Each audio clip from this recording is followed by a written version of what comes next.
Kaakati akatambiko olabaako abantu baneno bazze mu ntaana gye baaziika abafu ne balyoka bayita emizimu gy'abantu abafu abaafa gisooke gijje ku nsi.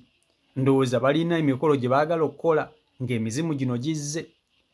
Era bwe baleese eddagala ne batandika okulimamirira ku ntaana z'abagenzi, zibadde teziribuusa n'emizimu ne gituuka nagyo ne gijja.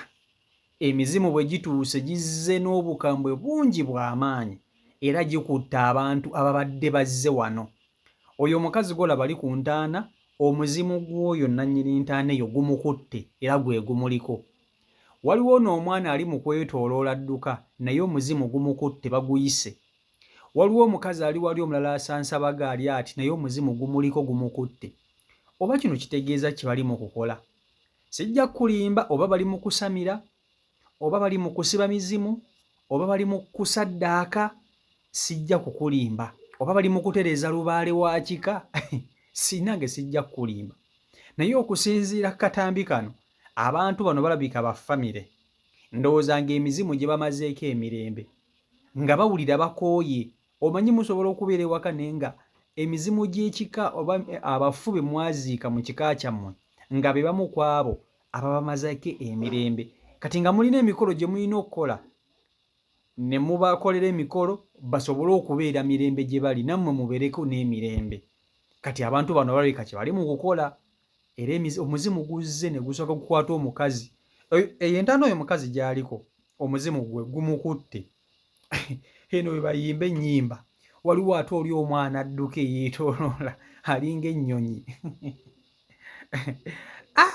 Gwe mulimu ebintu abantu bye bakola n'ogamba banne wano nze sisobola kubeerawo, wano nze sisobola kubeerawo. Abala nno weebali tebaseguka, bali mu kwerolera balaba tebaseguka, tebalina na gye balaga.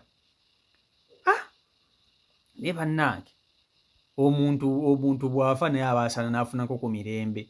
Obeera ku nsi ng'ensi ekubonyaabonya, kyokka ate ne bw'ofa abasigadde ku nsi era ne bakulumba bentandika okumalako emirembe. Kugamba omuntu asobola kufa n'abako na mirembe ne gyali laazima. Lwakuba nammwe abantu abafa mumanyi okumalako abantu emirembe ku nsi kuno. Naye ggwe muganda wange, abantu balina ebintu bye bakola. Nze bino bale sibirabangako, naye mu Uganda tewali kintu kitasoboka. Abamanyi ku byobuwangwa ng'oli eyo ng'omanyi ku byobuwangwa baba naye tunnyonnyole ffe omanyi wano twajja kuyiga. Kino kitegeeza ki? Kuno kusamira, kusaddaaka oba kutereeza lubaale. Vidiyo yiiyo gimpereka like.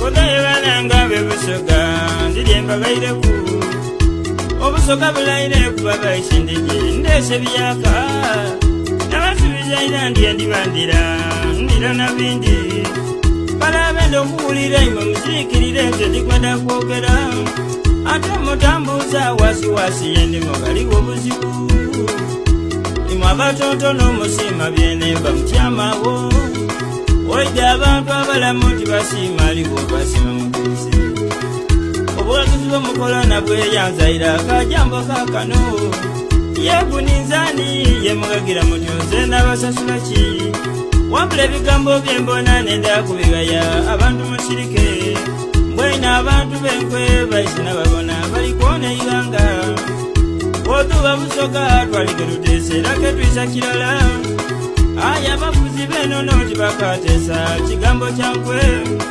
obwakya bazinga bugire bugotana kigambo kyankwe kuyo ni palamenti lero tetesa kigambo kyankwe nze embagayira kubyembwene kunsi nenanakulira abali ab'emikwano bwe twagayanga bwe yafuuka mpolana ndiniba nange bwe twagayanga era ketwisa kirala nganige bakyale buko empale n'esaati ninze mbazikaku ayolwe bwakyanga baneefuulire nze nakafiiramu oyanga bitono tuweemalangayo abantu bazibu abantu bankwe nakukoberanga nga ibowakana. Kaakati emikolo mingi nnyo egikolebwa ku bafu ne ku ntaana z'abafu nga gina kye gitegeeza. Egimu ku egyo ngimanyiiko bumanya naye simanyi kye bitegeeza. era sigigendangako. Waliwo abamu ku bantu ng'ewammwe mulina famire naye nga lubaale w'ekika yagaana okukola ki? Yagaana okutereera ng'ababonyaabonya bamalako emirembe. Naye ate ndowooza ye tebamusamira bwe bati, bibaamuko ku basawo Abaganda oba ne balyoka basamira lubaale w'ekika ndowooza nga bamazeeko emirembe. Ssente zibabuze, simanya biki bwe bityo nga bikwatagana ku bwe bityo. Ebyo nabyo gye biri. Waliwo abantu abafa mu famire oba mu kika ne basigala ng'ate bano abantu abalamu ab'ekika ate babamalako emirembe. Abo nabo gye bali. Kati nga mulina okugenda ku ntaana z'abo abantu abaafa ne mubakolerako emikolo ne musobola okubasala emirembe basobole okubaleka mubeere mirembe eno ku nsi gye muli, era nga kibakakatako mmwe okugenda mukole emikolo ku ntaana zaabwe. Bano balabika kye bakola. Okitegeera, waliwo n'abalala abafundooza nga ye tebamuziika bulungi nga balina okumukolerako emikolo ne balyoka omuzimu ne gwebaka mirembe. Bingi eri abafu bye bateekako eddagala nga baagala eddagala eryo libagibweko, nga mulina okusooka ne mumukolera emikolo. Bingingi mwana ebintu ebiri mu ttuluba eryo ebikolebwa ku ntaana z'abafu muganda wange. Okitegeera ekintu ekyo bingi biyitirivu nga bw'okiwulira. Okitegeera? Naye abantu tebatya. Gwomanyi ekyo kitegeeza okugenda ku ntaana y'omufu n'omuyita, n'oyita omuzimu gw'omuntu oyo eyafa. Gwomanyi kye kitegeeza? N'otaseguka yadde n'okudduka. Kati nze ondaba osobola okuba ng'otambula butambuzi wekka kiro, kati tugeze oli mu kyalo, otambula wekka kiro, essanja ne lyennyenya mu lusuku. Oyinza okulowooza ogwo muzimu. Egyo giba misinde, saketi. Era nze kino nkibagamba nnyo, nze okusinziira ku ngeri gye ntyamu. Bwe ŋŋenda mu kyalo sisemba mabega, maaso. Bwe kiva emabega ne kinsika, ne bwe kinva mu maaso mba nkiraba. Nze mba nsooso kiraba ne ndyoka saketi. Okitegeera? Ne ka mbabuulire, abantu balina ebintu bye bakola mu butuufu. Kati abantu bano babadde bali mu kuyita mizimu. Emizimu bagiyise era emizimu ne gijja. Emizimu bagiyise ne gijja ne giryoka gibakwata, ne giryoka gibeetoolooza bonna. Buli muzimu gukutte muntu waagwo. Ono omukazi omuzimu ogumukutte gwe gunnannyini ntaana we baamuziika kwatudde. Omwana omuzimu ogumukutte oba gwani. Waliwo omukazi omulala omuzimu ogumukutte. Bannange, ebintu biri mu ggwanga, ebyewuunyisa biri mu nsi. Naye ate mulimu abantu kummwe abandaba nga bino mwali mubirabyeko. Bw'oba wali olabye ku kintu bwe kiti tubuulire. Kino kitegeeza ki? Tufune okumanya kino kitegeeza ki? Ffe twagala okuba nga munaye nga tumanyi. Okitegeera? Naffe bwe tuli kuyiga. Omanyi ffenna tulina families twali tuziiseeko era tufiirwa. Nkimanyi ebintu ebituukawo mu balala bisobola okutuukawo eno yonna naffe gye tuli. Kati kiba kirungi nnyo n'omanya ku bintu ebimu. Okitegeera ekintu ekyo kubanga tuli mu nsi eya spiritual. We are in a spiritual world whereby nti omufu asobola okufa naba nga alina ky'atakkiriziganyaako nammwe mu famire n'abamalako emirembe.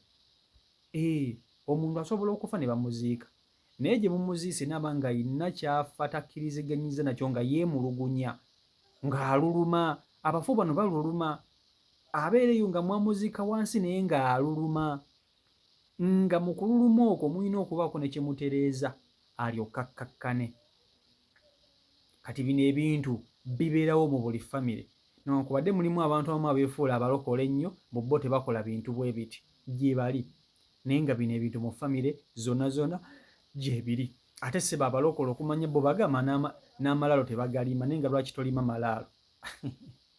So n'olwekyo byebyo biri ku sayidi eyo. Bannanga manyi bino kye bitegeeza, bali mu kukola ki?